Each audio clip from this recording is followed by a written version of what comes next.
శ్రీమాత్రే నమ. జయ గురు దత్తాత్రేయ నమ. ఈ వీడియోలో మనం సెప్టెంబర్ 29 నుంచి అక్టోబర్ 5 మధ్యలో జరగబోయే వారఫలాలు సింహరాశి వారికి ఏ విధంగా ఉంటాయి అని పరిశీలించినప్పుడు, మరి సింహరాశి వారికి అద్భుతమైనటువంటి ధనయోగాలు ఈ వారం ప్రత్యేకంగా ఏర్పడడం జరిగింది.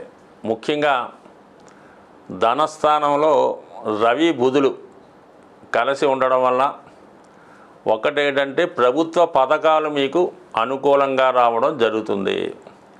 అయితే సింహరాశి వారికి అటు ధన లాభాధిపతి ఒకే గ్రహం అవటం వల్ల చాలా వరకు వీళ్ళ జీవితంలో ఎప్పుడు కూడా అతివృష్టి అనావృష్టిలాగా జరుగుతుందన్నమాట. వస్తే డబ్బు విపరీతంగా వస్తుంది, లేదంటే చాలా టైట్ పొజిషన్లో ఏర్పడుతూ ఉంటుంది.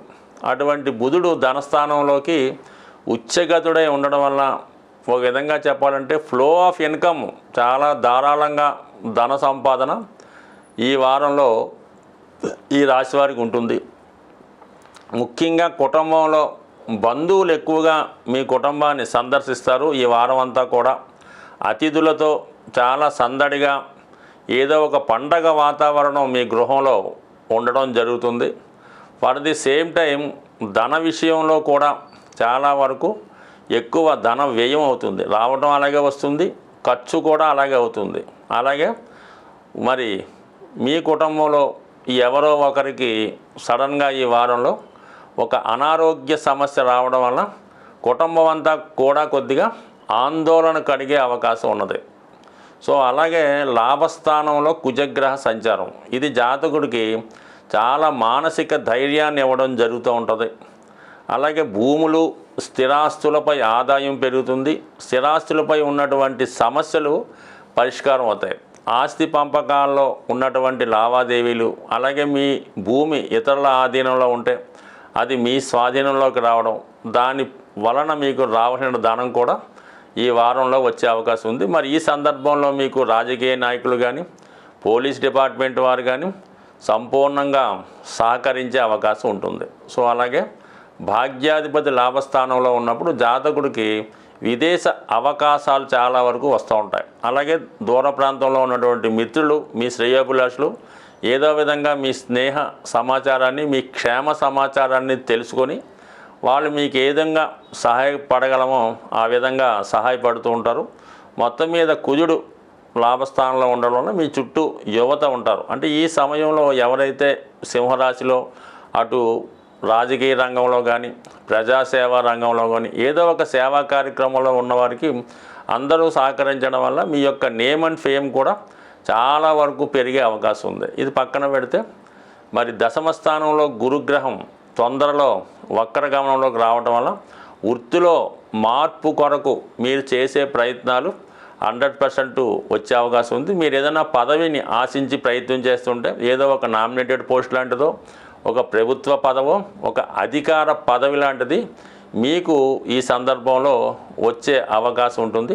అలాగే జాతకుడు అదనపు ఆదాయం కొరకు చేస్తున్నటువంటి ప్రయత్నాలు కూడా ఈ సమయంలో ఫలించే అవకాశం ఉన్నది. అంటే గతంలో మీరు ఏదైనా ప్రయత్నం చేసి మధ్యలో ఆగిపోయి చివరికి ఏదో కారణంలో పెండింగ్ ఉంటే అది మళ్ళా ఇప్పుడు ప్రయత్నం చేయండి. అయితే మాత్రం బలమైనటువంటి శత్రువర్గం మీ చేతికి ఏది రాకుండా ప్రయత్నం చేస్తూ ఉంటారు. కాబట్టి మీరు ఏదైనా పదవి కొరకో ఏదైనా ఒక ఎసెట్ కొనే విషయంలోనూ ప్రయత్నం చేస్తుంటే కనీసం మీ యొక్క అనుచరులకు కానీ మీ చుట్టుపక్కల వారు ఎవరికి కూడా తెలియకుండానే ప్రయత్నం చేస్తే అది మీకు వస్తుంది తప్ప, మీరు ఒక ప్రయత్నం చేస్తుంటే మీ శత్రువులు మీకు ఆ పదవి రాకుండా ఆ ప్రయత్నం జరగకుండా 100 రెట్లు ప్రయత్నం జరుగుతూ ఉంటుంది. సో ఏదైనా విజయం మీకే వస్తుంది, కానీ ఈ ఎనిమీస్ వల్ల మీ జీవితంలో చాలా సక్సెస్ని, చాలా అవకాశాలని మీరు కోల్పోవడం జరుగుతుంది. ఈ విషయాన్ని గమనించి జాగ్రత్తగా వ్యవహరిస్తే ఖచ్చితంగా మీరు అనుకున్నది సాధించే అవకాశం ఉంటుంది. ముఖ్యంగా ఎవరైతే చాలా వరకు ఆర్థికపరమైన ఇబ్బందులు, లేదంటే వివాహాలు ఆలస్యం అవడం, కుటుంబంలో అందరూ నిరుద్యోగులుగా ఉండడం, ఇటువంటి కొన్ని కారణాలు మీ జాతకంలో ఉన్నటువంటి పితృదోషాలకు కూడా కారణం అవ్వచ్చు. ఈ విధంగా ఎవరైతే ఇటువంటి సమస్యలతో బాధపడుతున్నారో వాళ్ళకి ఈ వారంలో ఏర్పడినటువంటి అంటే ముఖ్యంగా అక్టోబర్ 2వ తారీఖున ఏర్పడినటువంటి మహాలయ అమావాస్య రోజు మరి పితృదేవతల యొక్క సంతృప్తి కొరకు ఆ రోజు ఏదైనా దేవాలయంలో కానీ ఎవరికైనా తీసుకున్న వారికి మరి వారు వంటకి సరిపోయే విధంగా బియ్యం, పప్పు, చింతపండు, కొన్ని ఆకుకూరలు వాళ్ళకి బహుమతిగా కానుకగా ఇవ్వడం వల్ల మరి ఈ పితృదోషాలు ఉన్న వాళ్ళకి ఈ అమావాస్య రోజు చేసే ఈ దాన కార్యక్రమం 100% మీ యొక్క దోషాలు పరిహారం అవుతాయి. అలాగే మీ కుటుంబంలో ఉన్నటువంటి సమస్యలు కూడా చాలా వరకు సాల్వ్ అవుతాయి. ఈ విధంగా చేయలేని వారు కనీసం ఆ 2వ తారీఖు అక్టోబర్ 2వ తారీఖు అమావాస్య రోజు ఏదైనా గోశాలకు వెళ్ళి కానీ లేదంటే మీ సమీపంలో ఉన్నటువంటి గోవుకి ఏదో విధంగా ఒక నానబెట్టినటువంటి నవధాన్యాల్లో ఏదో ఒకటి, ముఖ్యంగా గోధుమలు కానీ లేదంటే శనగలు కానీ నానబెట్టి విధి విధానంగా గోవుకి బెల్లంతో కలిపెట్టి ఆ గోవుకి ప్రదక్షిణ చేయడం వల్ల ఖచ్చితంగా కూడా మీకు ఈ విధంగా ఉన్నటువంటి దోషాలు పరిహారమై అద్భుతంగా రాబోయే సంవత్సరం అంతా కూడా మీకు మంచి ఫలితం ఇవ్వడం జరుగుతూ ఉంటుంది. అంటే కొన్ని రోజుల్లో చేసే కార్యక్రమాలు విశేషమైనటువంటి ఫలితాన్ని ఇవ్వడం జరుగుతుంటుంది. అందులో ఈ మహాలయ పక్షంలో వచ్చే అమావాస్య, దాని తర్వాత మీకు అక్టోబర్ 3 నుంచి మరి దసరా నవరాత్రులు ప్రారంభమవుతున్నాయి కాబట్టి మరి ఈ సమయంలో ఎవరైతే అమ్మవారి ఆరాధన, లక్ష్మీ ఆరాధన చేస్తుంటారో వారికి అఖండ సౌభాగ్యం కలిగే అవకాశం ఉంటుంది. అయితే ముఖ్యంగా మీరు పెద్దగా ఏమీ కష్టపడక్కర్లేదు.